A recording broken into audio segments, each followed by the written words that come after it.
Le démographe Christophe Guilly, sur un plateau de télévision, résumait tout le débat de la question migratoire. Il nous disait dans un premier temps, 90% des Français sont contre l'immigration qui leur est imposée. Mais il ajoutait en même temps, 90% des journalistes y sont favorables.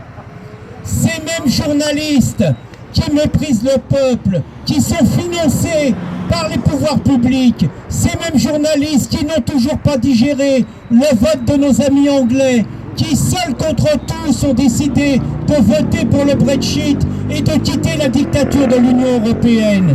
Ces mêmes journalistes qui en étaient, comme Hillary Clinton, à boire le champagne la veille du 8 novembre pour célébrer la victoire de la candidate du bien, de la candidate des migrants, de la candidate du Qatar, de la candidate de l'Arabie Saoudite, contre le très méchant, le très vilain, le très homophobe, le très sexiste Donald Trump.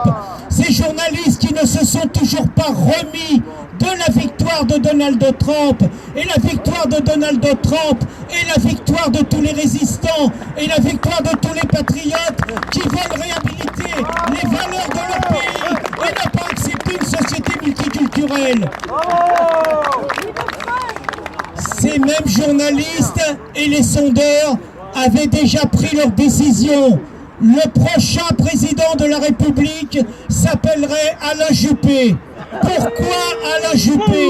Parce que des candidats de droite, il était le plus favorable à l'immigration qu'il présentait comme une richesse pour notre pays, se moquant royalement des millions et des millions de chômeurs, des pauvres, des sans-abri, des laissés pour compte de la société française.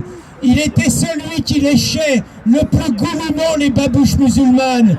Il était celui qui, à Bordeaux, quoi qu'il en dise, avait tout fait pour imposer une méga mosquée dans le centre de la capitale. Et c'est seulement la mobilisation des Bordelais qui l'a mis en échec.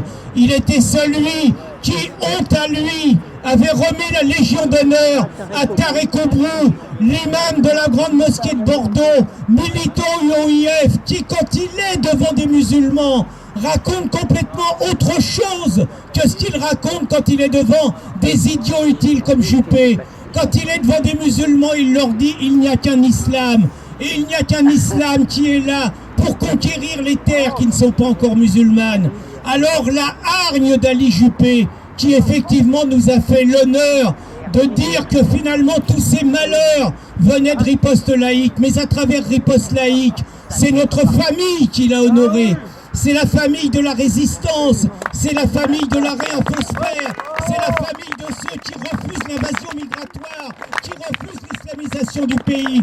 Eh bien, nous le remercions de nous avoir honorés, parce qu'effectivement, sa défaite, c'est notre victoire.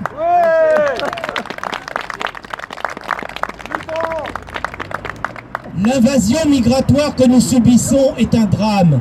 Un drame qui remet en cause notre vivre ensemble à la française. Un drame qui remet en cause la sécurité de nos enfants.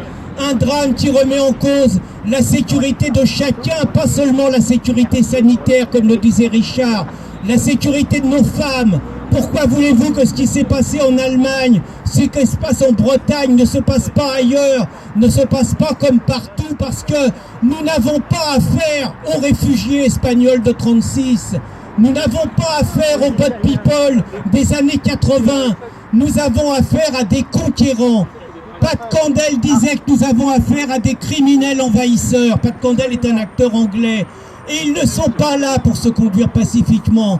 Nous n'avons jamais vu dans notre histoire des personnes qui soi-disant fuient la guerre, qui agressent nos compatriotes, qui agressent les routiers à Calais, qui agressent les policiers, qui se conduisent en territoire conquis, qui osent refuser une alimentation parce qu'elle n'est pas halal, qui osent toujours multiplier les requêtes.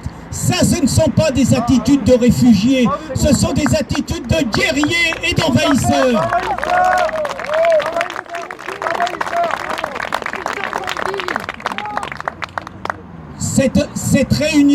Cette réunion, cette initiative, à l'initiative d'Alain, a le mérite d'exister. Nous menons la bataille sur les réseaux sociaux, Nous menons la bataille comme vous le faites, comme nous l'avons fait de manière exemplaire, par la bataille des idées, en amenant des tracts, en distribuant, en donnant l'information à nos compatriotes. Et puis nous la menons dans les urnes, et puis il faudra la mener encore sur le terrain.